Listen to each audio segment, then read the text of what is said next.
We met our senior year in high school. She's got this little smile where she squints her eyes and she just kind of, I don't know, it just kind of looks like she's up to something. She's always had that little smile. And it's like, you know, she may say something and she smiles a certain way. And I don't know, it's just, it was in that picture and it was just like, wow, you know, it's the same smile as it was, you know, 25 years ago. Just kind of gradually we started chit-chatting, you know, before class started. And little by little, we kind of got friendly with each other. And after a while, it was kind of obvious that there was a little bit of something, some kind of little spark or whatever. And so I talked to her every day, and then I'd ask her, you know, well, you know, what about going out sometime? You know? And she'd say no. And I'm like, well, you know, why not? She said she wasn't allowed to date. I asked her again and again and again. I thought he was a little pushy, and I thought, what's the motive? I don't know. You know, and what we found was that the kind of that chemistry that we had in high school, I don't know, it was the same little spark was there and the same kind of like the dialogue back and forth. Like she's one of the few people that can make me laugh. You know, it wasn't until 2011 I saw her on Facebook, and I tried to contact her and, you know, say, hi, how you doing? She didn't answer again. When he Facebooked me, he didn't have a picture of himself.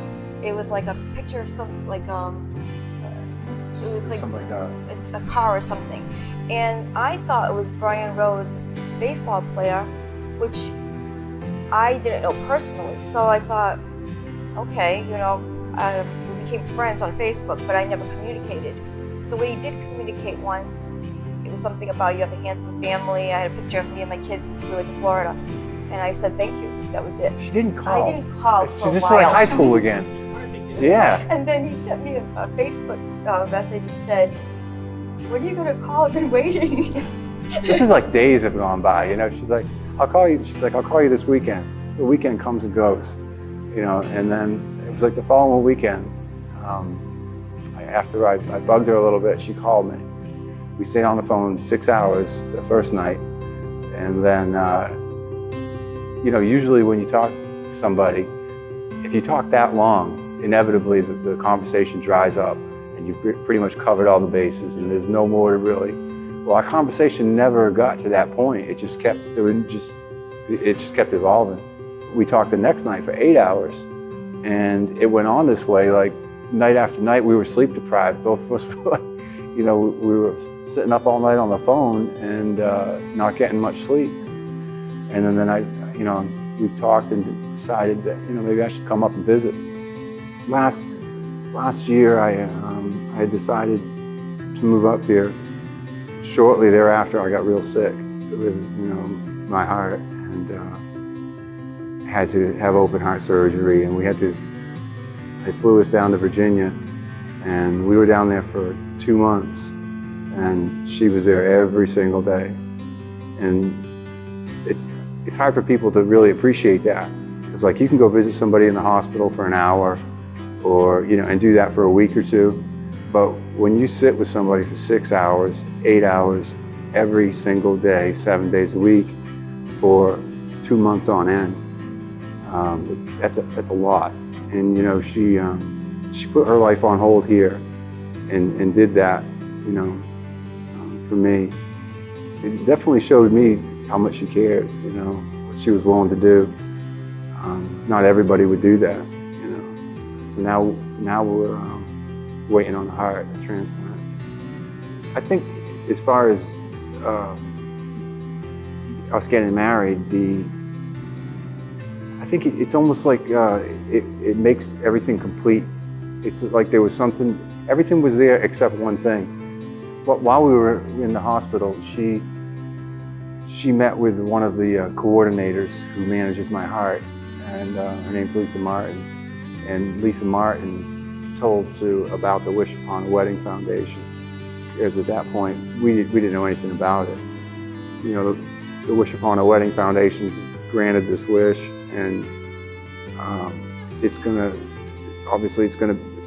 be a lot more than we could do on our own, but it's gonna make something complete in our life that feels like it's missing. Something is missing until we actually get married. I think she's the one. She actually said that would be the one thing she told me. She said that would make everything feel like it was complete.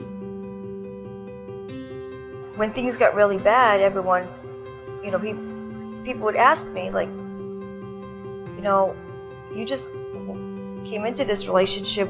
Why do you want to continue a relationship that, you know, he's so sick? You don't know if he's going to be here in a month or two, or I don't look at it as a burden. I look at it as God only knows what tomorrow. I mean, I could find out I've got really sick tomorrow, and I'd hope he'd do the same. For sure. This is my daughter, Candace. She's going to be my maid of honor. Very And excited. Yeah, she's very excited, and Yeah, I'm so happy for them. Perfect for each other. thank you, honey.